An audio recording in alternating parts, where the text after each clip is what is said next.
নমস্কার। আজ একটা জীবনের গল্প শেয়ার করব।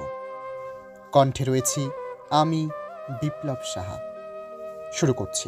চাকরি পাওয়া মানে শান্তি নয়, চাকরি পাওয়া মানে একটা সাময়িক সাফল্য, আর সেই দমবন্ধ পরিস্থিতিটার থেকে মুক্তি, যেটা তোমাকে একটু একটু করে টুটি টিপে ধরছিল।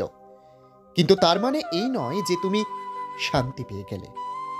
কিন্তু চাকরি পাবার পরে একটা উপলব্ধি তোমার হবে, সঙ্গে সঙ্গেই নয়, বরং বড্ড ধীরে ধীরে। এমন একটা উপলব্ধি যেটা তুমি অনুভব করবে ঠিকই, কিন্তু সবার সঙ্গে চাইলেই ভাগ করে নিতে পারবে না।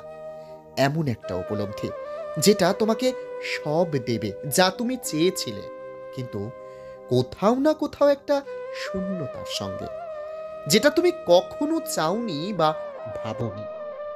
চাকরি পাবার পরে তুমি বুঝতে পারবে যত উৎসব, আয়োজন, অনুষ্ঠান, উদযাপন সবই প্রায় তোমার প্রচ্ছন্ন উপস্থিতিতে এবং বাস্তবে তোমাকে ছাড়া তোমার মন পড়ে থাকবে সেখানে। কিন্তু কাজের বাধ্যবাধকতায় তোমার শরীর উপস্থিত থাকবে 3x2 আয়তাকার টেবিলের সামনে রাখা নির্বিবাদী চেয়ারে, অথবা কোনো পাণ্ডব বর্জিত পথে রাতের ডিউটি দিতে দিতে। যারা খুব আষ্টে পৃষ্ঠে জড়িয়ে থাকে তাদের মানুষ আর গ্রামগঞ্জের সাথে, তাদের আড়ালে কোথাও চোখও ভিজতে পারে ঈশ্বর। চাকরি পাবার পরে বুঝবে দায়িত্ব আসলে একটা প্রশংসাহীন কাজ। করতে পারলে কেউ প্রশংসা করবে না, কিন্তু না করতে পারলে কেউ সমালোচনা করতেও ছাড়বে না। চাকরি পাবার পরে বুঝবে পরিবার কতটা দামি। তার আগে পর্যন্ত তোমার যত ব্যর্থতাজনিত রাগ, ক্ষোভ সবকিছু যে পরিবারের ওপর দেখাতে, বড্ড মিস করবে তখন তাদের। এতটাই যে মাঝে মাঝে সব ছেড়ে কিছুক্ষণের জন্য চলে আসতে ইচ্ছে করবে, কিন্তু পারবে না। চাকরি পাওয়ার বেশ কয়েক বছর পরে তুমি খানিকটা বাধ্য যন্ত্রের মতো জীবন যাপন করবে।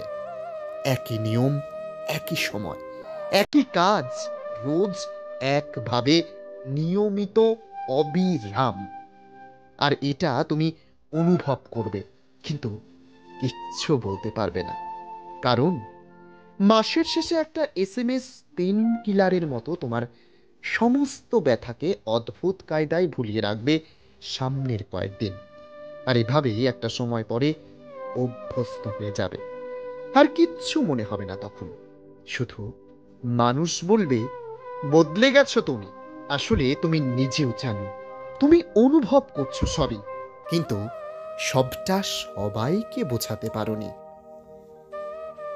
লেখা, সংগৃহীত। ভালো লাগলে আমার সাধনা চ্যানেলটি সাবস্ক্রাইব করে লাইক, কমেন্ট, শেয়ার করে অবশ্যই পাশে থাকবেন।